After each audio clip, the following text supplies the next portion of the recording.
Well, Daisy Khan, thank you very much for joining us. Thank you for having me. My guest is Daisy Khan, wife of Imam Faisal Abdul Rauf, developers of the Community Center for Lower Manhattan that may or not actually wind up there. So how are you and the Imam feeling after all these weeks of controversy around the proposed center? I know you never expected your community center to blow up like this into a world controversy. Yeah, I think that the word would be completely overwhelmed. And I keep asking myself every morning that I come to work, how did we get involved in this?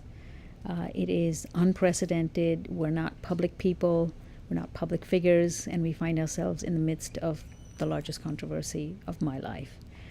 You know, this is Ramadan, and our Ramadan has not been the same as previous Ramadans.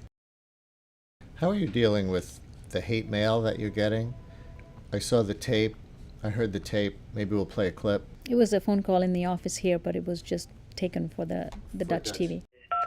How can you dare be a woman and have anything to do at all with these men that stoned to death a 14-year-old girl in the Middle East? What the hell is wrong with you as a woman? Don't you have sisters? Don't you have female cousins? Your mother? Your daughters? What the hell is wrong with you, you dumb You're a pig, just like the rest of them. Oink, oink, oink, oink. And oh, by the way, you Muslims will never be able to take over the United States because, number one, we're armed. And we'll just shoot the out of you.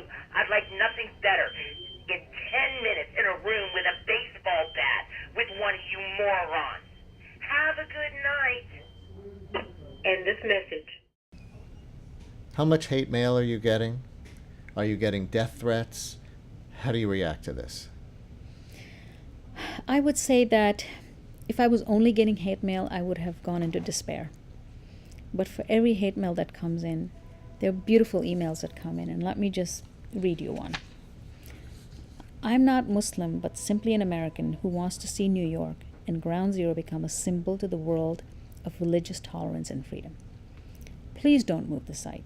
Many otherwise good-hearted Americans seem to mistakenly associate 9/11 with Islam, and many otherwise good-hearted folks in the Middle East seem to believe America is anti-Islam. Your center will change these impressions.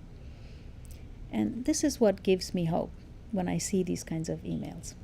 On Larry King, the Imam said, if you move from the Park Place location, it will help the radicals to recruit. Is that really true? If it brings a kumbaya resolution, if you will, in many Americans' eyes, won't that show that Muslims are successfully integrating here and it would hurt the recruitment efforts by the radicals? This is something that the intelligence people are telling us because they have been watching the radical sites. And there's a lot of chatter going on in the radical sites. In fact, some of the radical sites have said this is the greatest recruiting tool that we'll have. So I think he's just referencing that. Explain why that would be. Because there's a general sentiment in the Muslim world that America, is really anti-Islam. And it's not a sentiment that most Muslims share. It's mostly the sentiment that the extremists have. Daisy Khan, thank you so much. Thank you so much.